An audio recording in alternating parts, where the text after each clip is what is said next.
This is the 116F3. It is a Tier 10 Chinese collector heavy.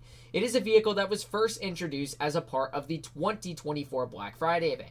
It's known for having a fairly solid gun, yet at the same time, that's able to deal an average of 490 damage per shot on its standard ammunition. And it's also known for having, surprisingly enough, fairly troll armor.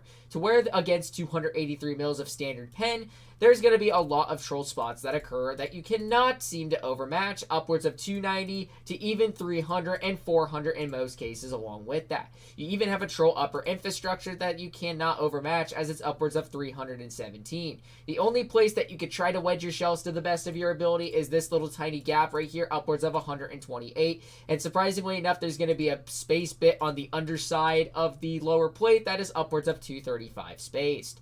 When I loaded my heats with 384 mils with my calibrated shells, is where this thing is going to tend to fall apart. As you can see, there are large cheeks that open on the sides of the turret, upwards of 313 to 333. It'll even open up the upper and lower infrastructures to an extensive amount to where they can be overmatched, upwards of 350, and the lower plate is upwards of 290 to 141. There is a little bit of a troll spot that occurs between the gap between the upper and lower plates, upwards of 427, which means if you're unfortunate enough to have a shell that flies into that, then yeah, you're going to have a hard time apart from that. When this vehicle uses its 6 degrees of gun depression, as apart from that, thickens the upper plate now to 446, but those cheeks are still going to be visible, so there's really no ideal point to use gun depression, as you would expect to get more troll bounces, as you would think that it would thicken the turret cheeks to an extensive amount, but for this vehicle, that's not going to be the case, unfortunately enough. So in terms of the side of the vehicle, the side of the turret is upwards of 154 to 144, and the full-on side is upwards of 173 to 94. And then finally for the rear, the back of the turret is 82, and the full-on rear where the engine deck is located is upwards of 72, to which HEs can cut through the back of the engine deck and do the maximum amount of damage possible. And yes, like I did say before, the Blitz variation, this thing is a single shot, dealing an average of 490, and it does carry reactive armor along with that, which means that whenever an enemy fires in on you, the damage is reduced down to a bit off from their average alphas, which means that you can basically get away from those high rolls in most regards, which is actually kind of crazy to even think about. And then we move on to the 116F3 on console. This one is known as the Highlander variation because it is the legendary camo that already comes pre-equipped with this vehicle. And you will already start to notice that the penetration and the damage is pretty much to an extensive amount. Yes, 530 on the standard and premium pens. That is because this is none other than a 3-shell auto-reloading magazine, which is able to deal about an average of about 15 to 1600 damage per shot. That is if you hit all 3 of the shells present in your clip. Absolutely crazy to even think about. Especially if you get those high 600 rolls, then you're basically able to get up to 1800 average alpha. Absolutely crazy, bro. Top speed goes 35 forward, and surprisingly enough, it goes 20 in reverse. This thing is actually fairly maneuverable in terms of that. Yep, 3 shots in the clip. The only problem is that magazine reload time of 38.5 seconds. Almost 40 seconds in order to reload all 3 shells in your clip, which is actually kind of stupid to even think about. Hence why this vehicle has 1966, just below 2,000 damage per minute, along with that as well. And now we are going to be getting on into a replay that I caught today, doing an excessive amount of damage to my opponents. This is going to be on the Lakeville map, considering that there is a full-on town to the left side, and then it's divided amongst a river in the middle, along with a little corridor to which there are giant boulders that are covering the far right side of the map. And yeah, you can see the choke point right there. That is a fairly popular spot to where the majority of tanks that have gun depression can poke over and that ridgeline without a hassle. This vehicle, surprisingly enough, to take advantage of the gun depression, has 8 degrees of gun depression on this variation of World of Tanks. So, once we go ahead and take a look at the enemy lineup, let me just back on up just a little bit. In terms of heavies, they have a Zolog P, a T-110E5, T-58 Heavy. Yes, a T-57 Heavy's brother exists in this game. They also have a Conqueror, a BZ-176. Yep, that vehicle just got implemented into the game as a part from the new season that dropped. A Marb Wrecker, a Rhino, and pretty much that's all that accounts for the heavies. So we're just going to fast forward just a little bit and get on into the front line as quickly as possible. So we are just going to be moseying on forward.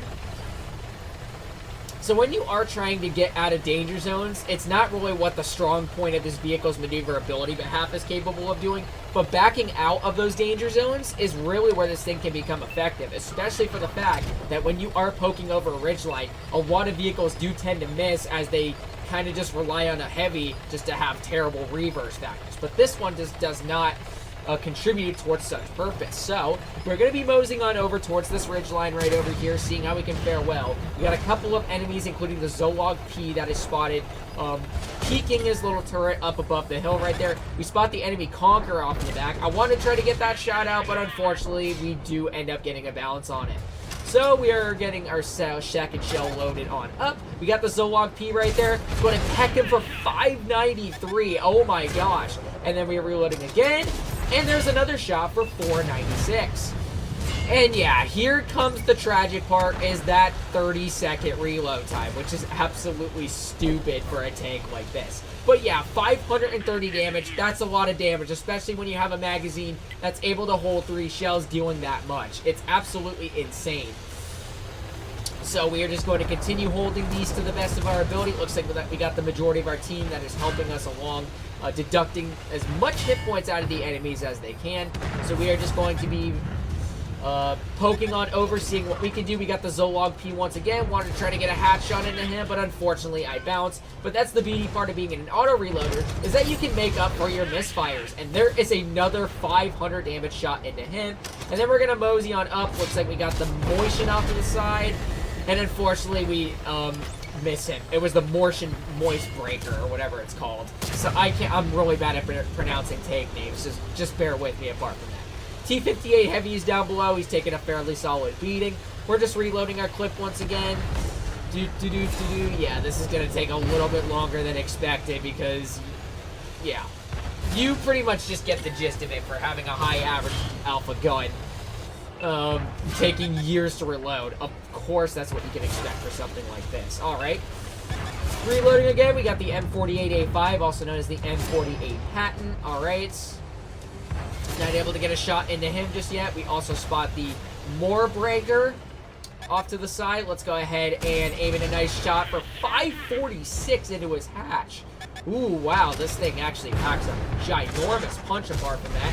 Fortunately, we misfired the second one, but the good news is that we can make up for the third and finish his vehicle off lickety-split. Beautiful, just like that. And now we realize that some of the enemies that are going to try to flank directly behind us and take over our base. Which is exactly what I do, is I turn my attention over towards them instead of having to rely on these players for the time being, until I notice that the enemies are taking our base. I decided I wanted to mosey on back and try to see if I can take care of them to the best of my ability. So that's going to give us the opportunity to have enough time to reload our full clip to take care of some of these enemies that are trying to flank directly behind us into our base. Alright, so moseying on forward just a little bit. We got the enemy T-54, not able to spot him unfortunately enough. So continuing to move on forward. Looks like my team is just all sitting in one spot. We got the T-110E5. We're going to aim at a firing. And we get an ammo rack. Ooh, 1,600 out of his vehicle. He did not expect that. We got the K91. This is the second variation of that. 532 apart from that, and it is a tier 8. There is another variation that is a tier 10, and it is a tech tree. But look at that, 601. Insane. This gun actually feels quite nice apart from that. The aiming time is actually quite solid on this thing. However, it does take a little bit longer than expected to aim the reticle all the way down to guarantee the hits for the most part. But yeah, high alpha guns, that's what you can typically expect. Alright, reloading our clip once again, that's the unfortunate part. And look at that, we're already past 5,000 damage at this point. So we're going to reload once again. We got the Senjutsu off to the side. So reloading, we're going to go ahead and finish him off lickety-split for 554. All right, and then we are going to mosey around the other side right over here. We did spot a TD. That was the T110E4. That was going and going to try to get on out of this danger zone apart from that, until we realize that he is in quite the predicament here in a couple seconds. I'm just going to fast forward a little bit so you guys can get kind of a visual of what this E4 was planning on doing. Yeah, I didn't spot him for the time being until I realized at the last second he's literally right there in that little goalie right there. That's an awkward spot to want to kind of plant your vehicle. Especially, I would have expected you to drown yourself at this point because you already know your team is screwed. So I'm just going to fast forward a little bit until we get to the E4 once again. I wanted to try to plant myself in a better position to where I could spot this E4 and peck him off to the best of my ability. So we're just going to continue moseying on up. I just realized that I still have 2 shells in my clip, and I have 7 premium shells left in my full magazine. So we got the E4 lurking off to the side. We're going to try to see if we can get a nice tap into him. Unfortunately, we missed that. He pecks me off and does an extensive amount of damage. So we're going to go ahead and make up for that and do 485 to his vehicle once again. Now, I think I did think for the slightest second that I was going to be screwed for the time being, but luckily enough, the E4 has like a 16-second reload time as opposed from its 10-second reload time on Blitz, because the E4 does 850 average alpha damage, which means I'm pretty much in the range of a one-shot for him without a doubt. So the light bulb indicator lets him know that he knows my exact location. So what I wanted to try to do is I wanted to get on into a side scrape, so that way when he tries to peck me off at a distance, he's going to have a little bit of trouble while trying to do such. He's aiming the side of his turret. There's a nice tap for 443. Reloading our second shell in our clip. There is 2 shots into him, 497. And luckily enough, we do get a bounce on him. And just like that, that is the 3rd shell to finish him off. And just like that, that was an instant farm fest right there apart from our behalf. That is a 7,500 damage game right there, putting us in the most valuable player, or aka the top 1 slot, and doing the best damage in the game apart from that, pulling out an ace along with some couple of other badges: Fire for Effect, Demolition Expert, High Caliber, and Fighter. And that was a pretty solid farm fest apart from our behalf. Saying the 116 F3 on World of Tanks Blitz is a deadly foe to face is clearly an understatement. The gun is rats, it's got armor that a lot of vehicles can peck, and it's pretty much just a magnet in terms of the majority of enemies that come across it. On PC and console, on the other hand, it's a deadly beast to face. It's got heck of amounts of armor, and it's got basically a lot of solid capabilities that make this thing a fairly powerful beast apart from that. Which means that this thing takes advantage over the Blitz variation. And I would assume that Blitz should implement the 3-shot capabilities that this vehicle features on PC and console into Blitz. That should be as apart from before Reforged drops or anything along those lines. I would just like to see that happen apart from Wargaming's behalf to do such. Hopefully you guys did end up enjoying today's video on the other hand, and if you did, make sure to like, comment, and subscribe to my channel, and make sure to turn on those bell notifications while you're at it so you do not miss out on any new videos, and I hope to see you guys in the next one. Peace out, y'all.